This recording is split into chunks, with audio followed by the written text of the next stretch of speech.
Give your love.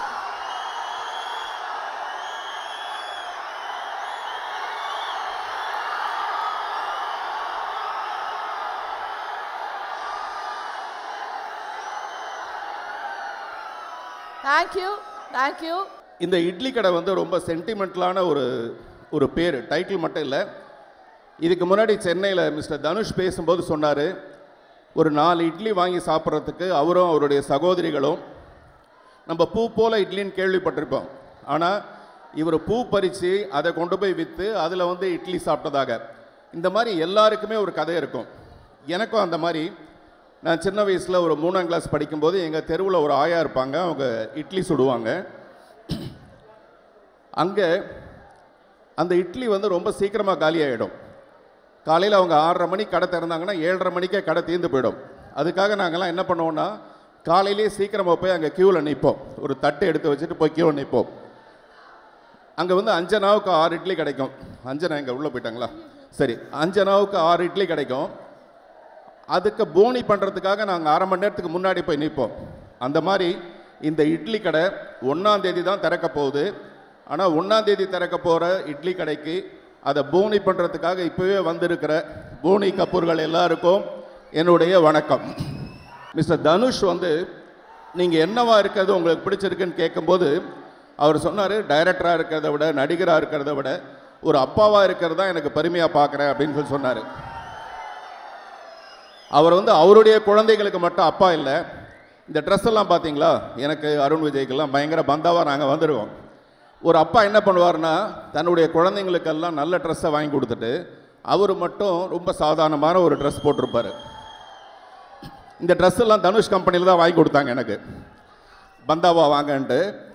ஆனால் இந்த இட்லி பானையில் இட்லி தட்டு மேலே அந்த இட்லி மாவை ஊற்றுறதுக்கு முன்னாடிலாம் ஒரு வெள்ளை துணி ஒன்று போடுவாங்க.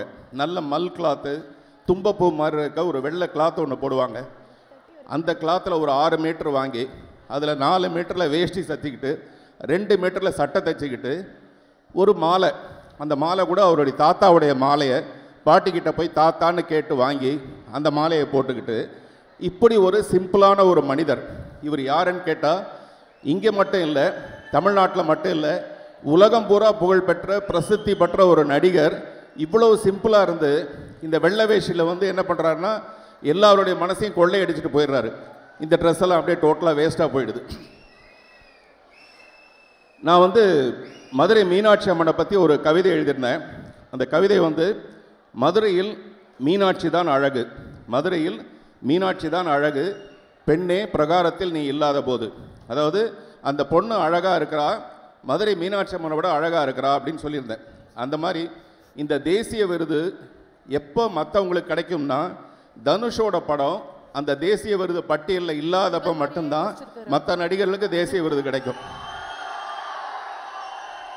இவருடைய படம் அங்கே போச்சுன்னு வச்சுங்களேன், வேறு எவனுக்குமே தேசிய விருது கிடைக்காது. ஒன்று இவருக்கு கிடைக்கும், அல்லது இவர் படத்தில் வேலை செஞ்ச, வாத்தி படத்தில் வேலை செஞ்ச ஜிவி பிரகாஷுக்கு இந்த தடவை நேஷனல் விருது கிடைச்சிருக்கு.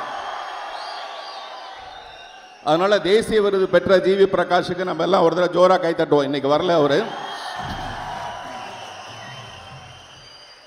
இந்த படத்தில் நடித்தவங்களை பற்றி பேசுகிறதுக்கான நிறைய விஷயம் இருக்குது. மிஸ்டர் தனுஷ் மட்டுமே இல்லாமல் மிஸ்டர் அருண் விஜய் வந்து ஒரு கம்ப்ளீட் ஹீரோ.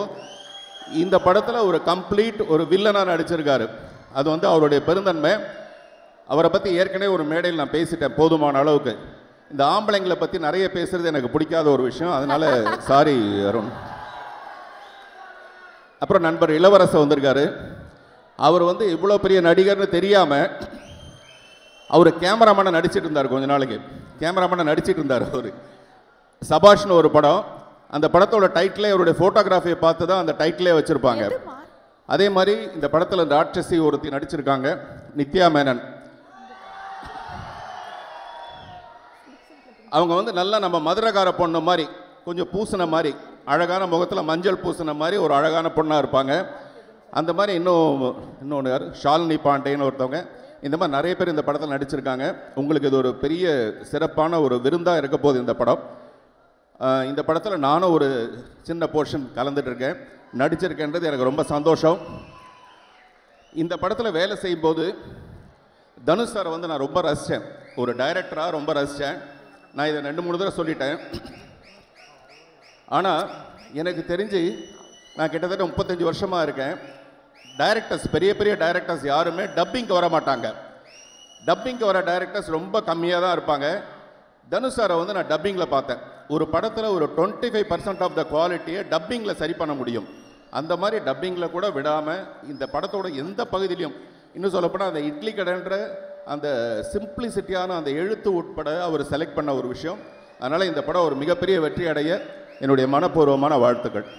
அஃப்கோர்ஸ் பார்த்திபன் அண்ணா சொன்னார், ஒரு ஹீரோவாக இருந்துட்டு நீங்கள் திருப்பி இப்படி ஒன்று பண்ணுறது ரொம்ப தைரியம் வேணும்ன்ட்டு. அதெல்லாம் ஒன்றும் இல்லை. ஏன்னா என்ன இருந்தால் பண்ணதுக்கப்புறம் ஒரு வில்லத்தனமான ஒரு கேரக்டர் ஒன்று பண்ணணும் அப்படின்னு நான் நினச்சது உண்டு. பட் அதுக்கான சரியான கதை அமையலை. பட் திடீர்னு தனுஷ் பிரதர் கூப்பிட்டாரு, அஸ்வின்ன்ற கதாபாத்திரம் சொன்னார். பட் எனக்கு வந்து என்னென்னா, கூப்பிட்டாருன்னா கண்டிப்பாக ஏதாவது முக்கியமாக இருக்கும், இல்லைனா கூப்பிட மாட்டாருன்னு எனக்கு தெரியும். ஒரு இயக்குனராக அவர் மேலே வச்சுருந்த நம்பிக்கை. ஐ திங்க் நீங்கள் படம் பார்க்கும்போது உங்களுக்கு தெரியும் இந்த கதாபாத்திரத்தை கையாண்ட விதம், இது வந்து கதையில் ட்ராவல் ஆகிற விதம், இதுக்கான ஒரு ஃபினிஷிங், எந்த இடத்துலையுமே அதை வந்து ஸ்ட்ராங்காக வச்சுட்டு இருந்தார். So thank you Dhanush brother sir. நிறைய அனுபவங்கள், ஏன்னா நம்ம எல்லாருக்கும் தெரியும் ஒரு ஆக்டராக தனுஷ் பிரதர் நம்ம எல்லாரும் பார்த்துருக்கோம். அதாவது ஸ்க்ரீனில் ஒரு அசுரத்தனமான நடிப்பு. ஆனால் ஒரு இயக்குனராக அவர் கூட ஒர்க் பண்ணும்போது தான் நிறைய விஷயங்கள் நான் பார்த்தேன். ரொம்ப ஒரு தெளிவான ஒரு இயக்குனர். அதான் நாங்கள் ஆடியோ லான்ச்சில் நிறைய பேசியிருக்கோம். ஐ திங்க் அது திருப்பி ரிப்பீட் பண்ண வேணாம்னு நினைக்கிறேன். பட் எல்லாத்துக்கும் மேலே ஒரு ரொம்ப சிறப்பான ஒரு ஹியூமன் பீயிங். அவ்வளோ அவங்க கூட சுற்றி இருக்கிறவங்க எல்லாரையும் அவ்வளோ சந்தோஷமாக அழகாக அவங்கள வச்சுருப்பார். அதே மாதிரி தான் எங்கள் ஆர்டிஸ்ட் எல்லாரையும் சரி, எங்கள் யூனிட் எல்லாரையும் அவ்வளோ கம்ஃபர்டபுளாக வச்சுருந்தார். அண்ட் நிறைய விஷயங்கள் அவரை பார்த்து நான் வியந்திருக்கேன். என்னென்னா, திடீர்னு ஷூட்டிங் முடிச்சுட்டு பேக்கப் ஆகிட்டு போயிட்டு இருக்கும்போது திடீர்னு ஏதாவது ரோட்டு கடையில் நின்று எங்கே சாப்பிடுவோமா பிரதர் அப்படின்னு சொல்லிட்டு நாங்கள் ரோட்டு கடையில் உட்காந்து சாப்பிடுவோம். அப்புறம் திடீர்னு காலையில் கிளம்பும் போது பார்த்திங்கன்னா பைக் 2 வச்சுட்டு நாங்கள் பைக்கில் போய் ஷூட்டிங் போனது உண்டு. ஸோ அதெல்லாம் வந்து மறக்கவே முடியாது. அவ்வளோ ஒரு யதார்த்தமான ஒரு மனிதர். ஏன்னா நம்ம வந்து நிறைய பேர் வந்து அவ்வளோ யதார்த்தமாக இருக்கிறது இல்லை. But he is very very true to himself. So அதனால தான் உங்களுக்கு இவ்வளோ loyal fans brother. So idli கடை எனக்கு வந்து ஒரு முக்கியமான படமாக இருக்கும். எனக்கு வந்து துளி அளவு கூட எனக்கு வந்து இது வந்து என்னை பொறுத்த வரைக்கும் எனக்கு கதை அந்த மாதிரியான ஒரு கதை, இப்படி ஒரு கதையில் பண்ணணும் அப்படின்றது என்னோடய ஆசை. ஸோ இது வந்து நிச்சயமாக நம்மளோட மண் சார்ந்த ஒரு கதையாகவும், ஐ திங்க் பார்த்திபன் அண்ணா சொன்ன மாதிரியும் அண்ட் இளவரசி சார் சொன்ன மாதிரியும் நம்ம எல்லாருக்கும் தேவையான ஒரு கதையாக இருந்துச்சு. ஒரு யதார்த்தமாக எடுத்திருக்காரு. அண்ட் அதில் எல்லா நடிகர்களையும் வச்சு அவ்வளோ அழகாக அவர் வேலை வாங்கின விதம் வாஸ் அமேசிங். நிச்சயமாக உங்களுக்கு October 1 உங்கள் எல்லாருக்கும் பிடித்த மாதிரியான ஒரு படமாக இருக்கும். குடும்பமாக நீங்கள் வந்து படத்தை பார்க்கலாம். அண்ட் நிறைய சர்ப்ரைசஸ் இருக்குது படத்தில். அஃப்கோர்ஸ் நான் இருக்கிறதுனால ஆக்ஷனும் இருக்குது. ஸோ அது சிறப்பாகவே இருக்கும். இன்னும் எப்படி தனுஷ் பிரதர் ஒரு நல்ல ஒரு ட்ரூவான பர்சன் அப்படின்னு நான் சொல்லணும்னா, ஒருத்தர் அவருக்கு பிடிச்சிருச்சுன்னா அவர் எப்படிப்பட்டவர் அப்படின்னு எனக்கு அப்போ தான் எனக்கு தெரிஞ்சுது. எந்த லெவலுக்கு வேணால் போய் அதை ஹெல்ப் பண்ணணும் அப்படின்னு நினைக்கிற ஒரு மனிதர். ஏன்னா பிகாஸ் நான் பழகுனப்போ திடீர்னு என்னோடய ரெட்டத்தலை, அடுத்த படம் ரெட்டத்தலையில் தனுஷ் பிரதர் ஒரு பாட்டு பாடியிருக்காரு, கண்ணம்மா கண்ணம்மா. அது வந்து ரிலீஸ் ஆகிருக்கு. அவ்வளோ பெரிய வரவேற்பு கிடச்சிருக்கு. அது வந்து எப்படின்னா படம் முடிஞ்சிருச்சு, அந்த ஒரு பாட்டு மட்டும் இருந்துச்சு. அதை நான் வந்து டீம் ஃபுல்லாகவே வந்து தனுஷ் பிரதர் பாடினா நல்லாயிருக்கும் அப்படின்னு சொன்னாங்க. சரி, இதை எனக்கு கொஞ்சம் கஷ்டமாக இருந்துச்சு கேட்குறதுக்கு. பிகாஸ் ஆல்வேஸ் நான் ஆப்ளிகேஷனாக யார்ட்டையும் எதுவும் கேட்க மாட்டேன். பட் எல்லாரும் சொன்னாங்க, இல்லை சார் நீங்கள் போய் கேளுங்க, தனுஷ் பிரதர் உங்களை ரொம்ப பிடிக்கும், அவரை வந்து நீங்கள் போய் கேளுங்க அப்படின்னாரு. ஸோ போய் டியூனை போட்டு காமிச்சிட்டு அவர்கிட்ட அவர் ரசிச்சுட்டே இருந்தார். அப்புறம் டியூனை போட்டு, இல்லை பிரதர் நீங்கள் பாடினா நல்லாயிருக்கும், பண்ணுறேன் பிரதர் அப்படின்னாரு. உடனே இப்போ எப்படி நான் அவருக்கு பண்ணுறேன்னு சொன்னனோ, ஸோ அதுக்கு அவர் பதில் சொன்ன விஷயம் பாருங்கள், நீங்கள் எனக்கு பண்ணியிருக்கீங்க, நான் உங்களுக்கு பண்ண மாட்டேனா அப்படின்னாரு. So that was a wonderful gesture brother. Thank you so much. And நிறைய பெரிய ஸ்டாக்கா சத்யராஜ் அண்ணன், பார்த்திபன் சார், நித்யா மேனன், அப்புறம் ஷாலினி பாண்டே, அப்புறம் இளவரசன் ராஜ்கிரண் சார்.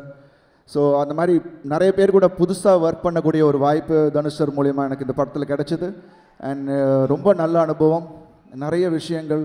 ஐ திங்க் ஒரு ஆக்டராக, நான் ஒரு டைரக்டர்ஸ் ஆக்டர், எனக்கு என்ன டைரக்டர் என்ன கேட்குறாங்களோ அதை கொடுக்க வேண்டியதான் நம்மளோட பொறுப்பு. ஸோ அந்த விதத்தில் ஐ திங்க் இந்த படத்தில் பண்ணியிருக்கிறது எல்லாமே வந்து ஐ திங்க் தனுஷ் பிரதரோட அவரோட விஷன் தான். ஸோ ஐ திங்க் நிச்சயமாக நீங்கள் 1ஆம் தேதி பார்க்கும்போது உங்கள் எல்லாருக்கும் தெரியும். I am really happy. And songs எல்லாமே ஜிவி பிரகாஷ் பிரமாதமாக போட்டிருக்காரு. நான் வெயிட் பண்ணுறது ஆர்ஆரோட படத்தை பார்க்கணுன்றதுக்காக தான். ஸோ ஐ திங்க் உங்கள் கூட 1ஆம் தேதி நானும் சேர்ந்து பார்ப்பேன்னு நினைக்கிறேன். ஏன்னா அது வரைக்கும் தனுஷ் பிரதர் காட்டுறாரா என்னன்னு தெரில, பார்த்துடலாமா, பட் அவங்க கூட பார்க்குறதுல ஒரு கிக்கு தான். ஸோ உங்கள் கூடயே சேர்ந்து பார்த்துட்றேன். ஸோ ரொம்ப சந்தோஷம். ஓம் நம சிவாய. என்ன பாவா, நல்லா இருக்கீங்களா? எங்களுக்குள்ள நாங்கள் எல்லாரும் சேர்ந்து உங்களுக்கு படம் எடுக்கிறோம். எங்களுக்குள்ள நன்றி சொல்லுக்க தேவையில்லைன்னு நினைக்கிறேன். இருந்தாலுமே என் மேலே இருந்த நம்பிக்கையில் மட்டுமே அவங்க எல்லாருமே வந்தாங்க. எல்லாருக்கும் நன்றி. இங்கே இருக்கிறவங்கள குறிப்பிட்டு சொல்கிறேன், எஃபர்ட் எடுத்து இங்கே வந்திருக்காங்கங்கிறனால இங்கே இருக்கிறவங்கள மட்டும் குறிப்பிட்டு நான் பேச விரும்புகிறேன். அருண் விஜய் சார், நீங்கள் சொன்ன மாதிரி நீங்கள் கதை கூட சரியாக கேட்கல, உடனே டக்குன்னு ஓகே சொல்லி என்னை நம்பி நீங்கள் வந்துட்டீங்க. அவருடைய படம் இப்போது ரெட்டத்தலைன்னு ஒரு படம் நடிச்சிட்டு இருக்காரு, கூடிய சீக்கிரம் ரிலீஸ் ஆக போகுது. நான் ஒரு 30-35 நிமிஷம் அந்த படம் பார்த்தேன். எக்ஸ்ட்ராடினரி த்ரில்லராக இருக்குது அந்த படம், ரொம்ப நல்லா வந்திருக்கு. வாழ்த்துக்கள் பிரதர், கண்டிப்பாக அந்த படம் பெரிய வெற்றியடைய என்னுடைய வாழ்த்துக்கள். உங்களுடைய டெடிகேஷனுக்கும் உங்களுடைய சப்போர்ட்டுக்கும் ரொம்ப நன்றி. பார்த்திபன் சார், மீண்டும் மீண்டும் ரொம்ப நன்றி. நீங்கள் தான் அதை இன்னுமே எங்கே போனாலும் சின்ன கதாபாத்திரம் சொல்கிறீங்களே தவிர, நீங்களே படம் பார்க்கும்போது உங்களுக்கு தெரியும் அது சின்ன கதாபாத்திரம் இல்லை, மக்கள் சொல்லுவாங்க, அப்போ உங்களுக்கு தெரியும். இளவரசு சார், நம்ம திருவிளையாடல சேர்ந்து நடித்தோம். என் மனசுக்கு பிடிச்ச முத்துகிருஷ்ணா நீங்கள் அந்த படத்தில் நடிச்சிருந்தீங்க. கண்டிப்பாக நீங்கள் மறந்துருக்க மாட்டீங்க. உங்களோட ஒர்க் பண்ணது எனக்கு ரொம்ப மகிழ்ச்சி சார். என்னுடைய சொந்த ஊரை சேர்ந்த ஒருத்தர் கூட சேர்ந்து வேலை செஞ்ச ஒரு சந்தோஷம் இருந்தது. உங்கள் கூட பழகின நாட்கள் ரொம்ப அழகாக இருந்தது. பேசின நாட்களை விட நான் உங்ககிட்ட நிறைய உங்கள் கேரக்டர் நல்லா இருக்க நான் இன்னும் எழுதிக்கிட்டே இருந்தேன், இன்னும் பெட்டர் ஆகிட்டே போச்சு. அதனால் இன்னும் நிறைய நாட்கள் நான் உங்ககிட்ட கேட்டேன். நீங்கள் எந்த விதமான ஒரு செகண்ட் கூட யோசிக்கல. தம்பி வந்துடுறேன் தம்பின்னு வந்து எனக்கு கோஆப்ரேட் பண்ணி கொடுத்தீங்க. ரொம்ப நன்றி. என்னுடைய தயாரிப்பாளர் ஆகாஷ் பாஸ்கரன் அவர்களுக்கு என்னுடைய நன்றியை சொல்லிக்க விரும்புகிறேன்.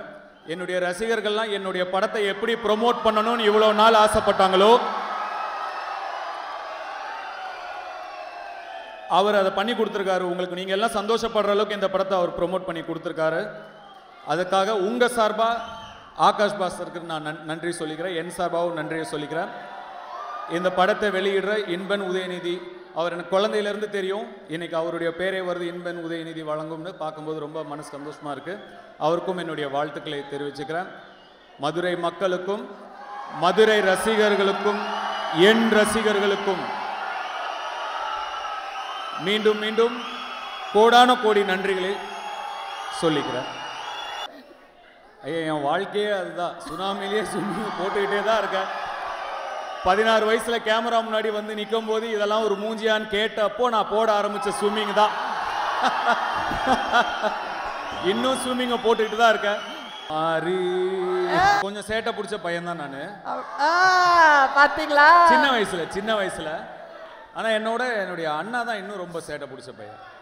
ஆமா சார், ஒரு அமைதியான ஒருத்தர். அவர் வந்து நிறைய அப்படி அவர் ஆக்சுவலாக ஒரு இன்ட்ரோவர்ட். அவர் ஸோ ஃபோட்டோவில் நிற்க கூட ரொம்ப கூச்சப்படுவார். செல்வராகவன் சார் அவர். ஆனால் வீட்டுக்குள்ளே பயங்கர சேட்டை பிடிச்ச பையன் தான். அவரோட நான் 8 வயசு சின்ன பையன். அவர் என்ன பொறுமை இருக்கா உங்களுக்கு கேட்க? அவர் என்னோட ஒரு 8 வயசு அவரோட என்னோட 8 வயசு பெரியவர். அதனால் அவர் ரொம்ப பெருசாக இருப்பேன், ரொம்ப சின்னதாக இருப்பேன். எங்களுக்குள்ளே என்டர்டெயின்மெண்ட் நாங்கள் 2 பேர் தான். கிரிக்கெட் விளையாட கூப்பிட்டுக்கிட்டு எப்படியாவது டாஸை போங்க அடித்து அவர் ஃபஸ்ட்டு பேட்டிங் போயிடுவார். பெரியவர் என்னால் அவ்வளோ ஈஸியாக அவர் அவுட் ஆக முடியாது. நான் ஒரு 3.5 மணி நேரம் பால் போடுவேன். கஷ்டப்பட்டு அவுட் ஆனோன்னா பேட்டை போட்டு ஓடிடுவார். எனக்கு திருப்பி போட மாட்டார். நான் பாதி நேரம் நான் விளையாடினதே கிடையாது, போலிங் தான் போடுவேன். அதே மாதிரி அப்போல்லாம் 10 காசு 5 காசு 25 காசு 20 காசெல்லாம் இருந்தது. அதெல்லாம் கொஞ்சம் கொஞ்சமாக சேர்த்து ஏதாவது வாங்கி சாப்பிட்றதுக்கு தான். திருப்பி அதே தான் நமக்கு, அது ஒன்று தான் ட்ரீம். சின்ன வயசில் அப்படியே வாங்கி சேர்த்து வைப்பேன். மொத்தமாக அது ஒரு 4 ரூபாய் 5 ரூபா வாங்கும்போது அவர் வந்து திருடிட்டு போயிடுவார் அது மொத்தமாக. இந்த மாதிரி அதிகமான சேட்டை பிடிச்ச பையன் வந்து அவர் தான். இந்த அண்ணனுங்களுக்கு தம்பியை டார்ச்சர் பண்ணுறதுல என்னதான் சந்தோஷமோ, கரெக்டு தான். ஜெயிக்கிறோமோ தோக்குறோமோ முதல்ல சண்டை செய்யணும். ஆனால் சண்டையை அங்கே செய்யாதீங்க, சண்டையை படிப்பில் செய்யுங்க, உழைப்பில் செய்யுங்க, அங்கே செய்யுங்க. சண்டை நமக்குள்ளே இருக்கணும், உள்ளே இருக்கணும். இன்னைக்கு இருக்கிறத விட நாளைக்கு இருக்கிற இடம் பெட்டராக இருக்கணும். அதுக்கு தான் சண்டை செய்யணும். படத்தில் அந்த டைலாக் மாசா இருக்கலாம், நிஜத்தில் சண்டை அங்கே செய்யாதீங்க. இதுக்கு எந்த எக்ஸ்பிளனேஷனும் தேவையில்லைன்னு நினைக்கிறேன். இது வரைக்கும் கேட்ட வசனங்களே இதுதான் சிறப்பான வசனம். உங்களுக்கு தெரியும், நான் வாரம் எல்லாரையும் சந்திச்சுட்டு தான் இருக்கேன். இங்கே இருக்கிற ஒருத்தரையும் நான் சந்திப்பேன், தனித்தனியாக சந்திப்பேன், ஒருத்தரையும் சந்திப்பேன். தெரியும்ல, ஏற்கனவே நான் பார்த்துட்டு தான் இருக்கேன், எல்லாரையும் பார்த்துட்டு தான் இருக்கேன். சீக்கிரமாக உங்களையும் சந்திக்கிறேன். ரொம்ப ரொம்ப நன்றி. அக்டோபர் 1ஆம் தேதி இட்லி கடை சந்திக்கலாம். Thank you sir, thank you. நான் ஒரு கேள்வி கேட்கலாமா? 2 கேள்வி ரொம்ப முக்கியமாக ஆசையாக இருக்குது, கேட்கலாமா? இல்லாட்டி ஒரு ஓகே. ஸோ நிறையா பண்ணுறீங்க சார், எழுதுறீங்க, பாடுறீங்க, நடிக்கிறீங்க, டைரக்ஷன் எல்லாம். எப்போ சார் ரிலாக்ஸேஷன், எப்போ சார் ரெஸ்ட் எடுப்பீங்க, எப்போ சார் ஜாலியாக இருப்பீங்க? டைம் டேபிள் ஏதாவது இடம் இருக்கா இல்லையா? இப்போ நான் ஜாலியாக தான் இருக்கேன். இதுதான் ரிலாக்ஸேஷன், இதுதான் ஜாலி, இதுதான் ஜாலி. என் பசங்களோட டைம் ஸ்பெண்ட் பண்ணுறது தான் என்னோட ரிலாக்ஸேஷன். அவங்களோட விளையாடுவேன், ஏதாவது பண்ணிட்டு இருப்பேன், அவ்வளோதான். Love you.